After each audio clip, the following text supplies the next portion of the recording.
સનાતન ધર્મની જ્યોતને ઝળહળતી રાખનાર અનેક સંતો ભક્તોની ભૂમિ એટલે સોરઠ. આ ભૂમિએ આપણને અનેક સંતો ભક્તોની ભેટ આપી છે. સોરઠની ભૂમિનો એવો જ એક ઝગમગતો તારો એટલે ભરવાડ કુળને ઉજળું કરનાર માં રાણીબાઈમાં. આજે આપણે માં રાણીબાઈને વંદન કરીએ. એમ કહેવાય છે કે વાંકાનેર નજીકના લુણસરિયા ગામે વીરા ભગત નામે ભરવાડ રહે. ગામનું ધણ ચારતા અને આવતા અભ્યાગતને વધાવતા અને હરિભજન કરતા. વીરા ભગતને ત્યાં એક દિવસ રાત્રે 4-5 સાધુ સંતો આવ્યા. સવારે ભંડારીએ રસોઈ તૈયાર કરી સંતોને જમવા બોલાવ્યા. પણ સંતો કહે કે ભગત સાથે જમવા બેસે તો જ અમે જમીએ. એટલે ભગત પણ સંતો સાથે જમવા બેઠા. આ બાજુ વેળા થતાં ગાયો તો સીમમાં ચાલતી થઈ અને બાજરી અને જાહેરના ખેતરોમાં છૂટી ચરવા લાગી. આ નુકસાનીની રાવ ગામમાં જઈ ખેડૂતોએ ગામના દરબારને કરી. દરબાર ઘોડે ચડી જોવા ગયા તો વીરા ભગત ત્યાં ગાયો ચરાવે છે. થોડી વાર આડી અવળી વાતો કરી દરબાર ઘર તરફ આવવા નીકળ્યા.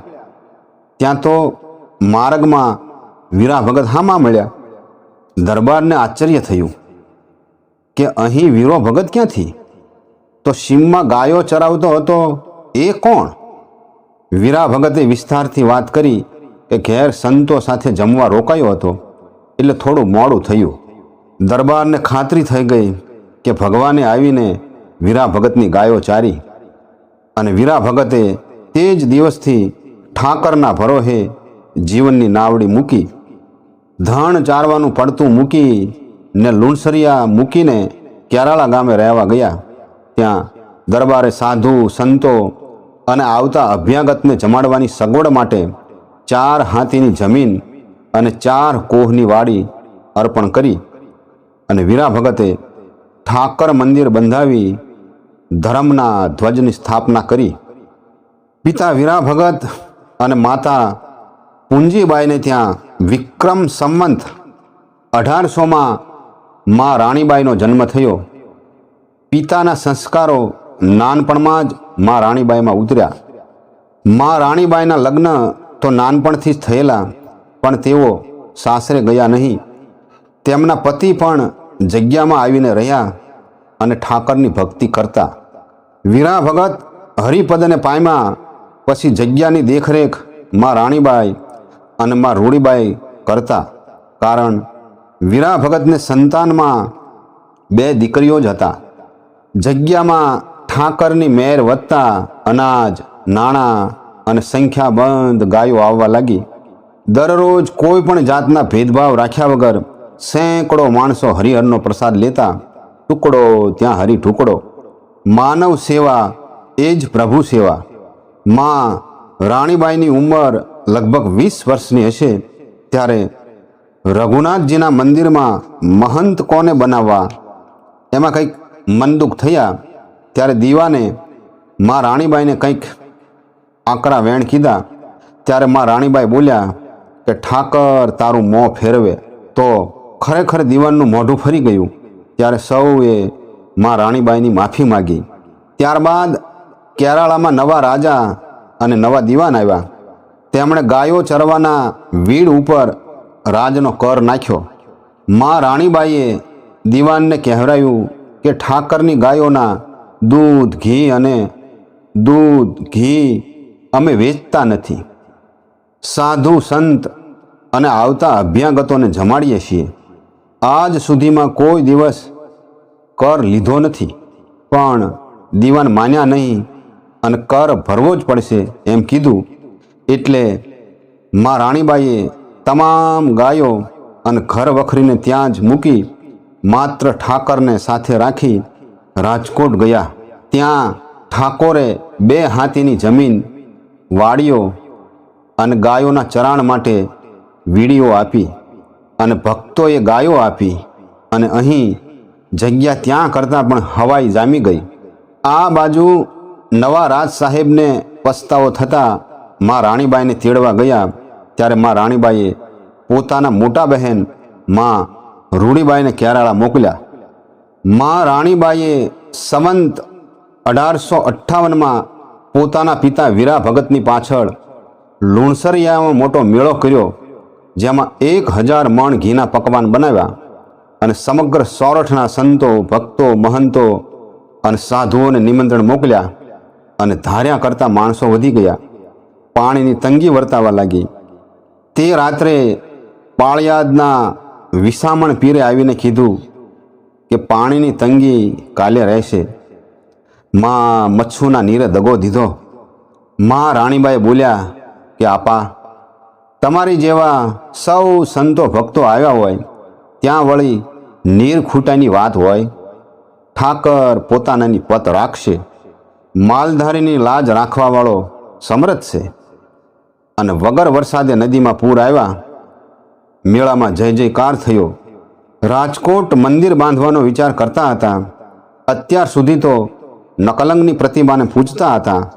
ત્યાં મંદિરમાંથી અવાજ આવ્યો કે મારી દેવી મૂર્તિ મિયાણાના માળિયા ગામના મંદિરમાં છે, તે લઈ આવી અને મંદિરમાં પધરાવજો. મા રાણીબાઈ માળિયા ગયા. ત્યાંના ઠાકોરને વાત કરી, પણ ઠાકોર એક શરતે મૂર્તિ આપવા તૈયાર થયા. જો ઠાકોરજી ચાલીને તમારા ખોળામાં આવીને બેસે તો સુખીથી લઈ જાઓ. સંવંત 1863માં મા રાણીબાઈએ આ શરત મંજૂર કરી. આખું ગામ જોવા માટે ઉમટ્યું છે. મંદિર સામે બેસીને મા રાણીમાં બોલ્યા, હે મારા નાથ, જો તારે રાજકોટ આવવું હોય તો ચાલીને આવ. હું તો માલધારીની દીકરી, મંત્ર કે હું કશું જાણું નહીં. મારી પાસે તારા વિશ્વાસનું ભાથું છે. આવો મારા નાથ, આવો.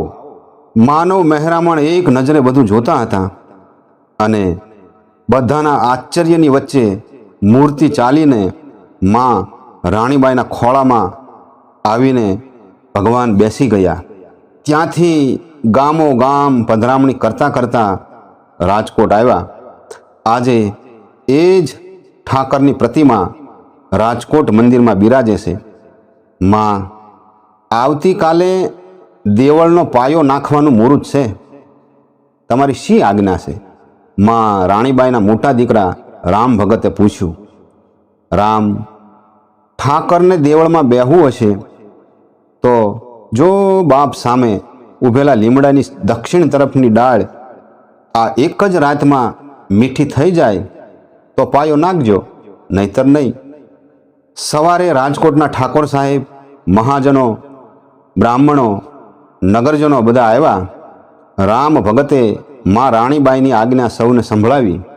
લીમડાના પાન ચાખતા તે મીઠા લાગ્યા.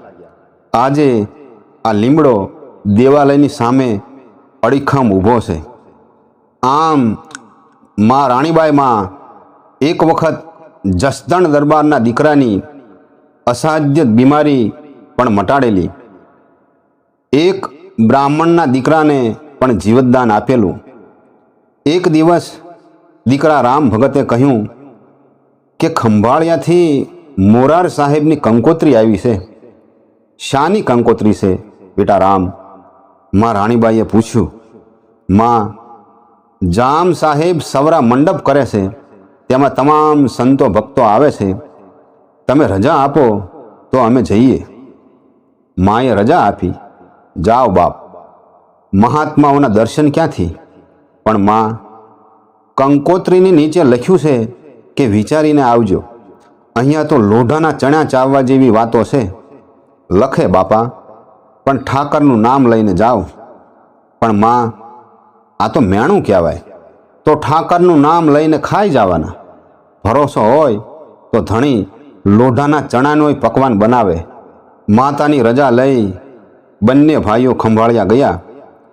હઠ કરીને લોઢાના નાના નાના ટુકડા મંગાવી જામ સાહેબ અને તમામ સંતો મહંતોની સામે ઠાકરના ભરોહે અને મા રાણીબાઈની ભક્તિના પ્રતાપે એ લોઢાના ચણ્યા ચાવીને બતાવ્યા.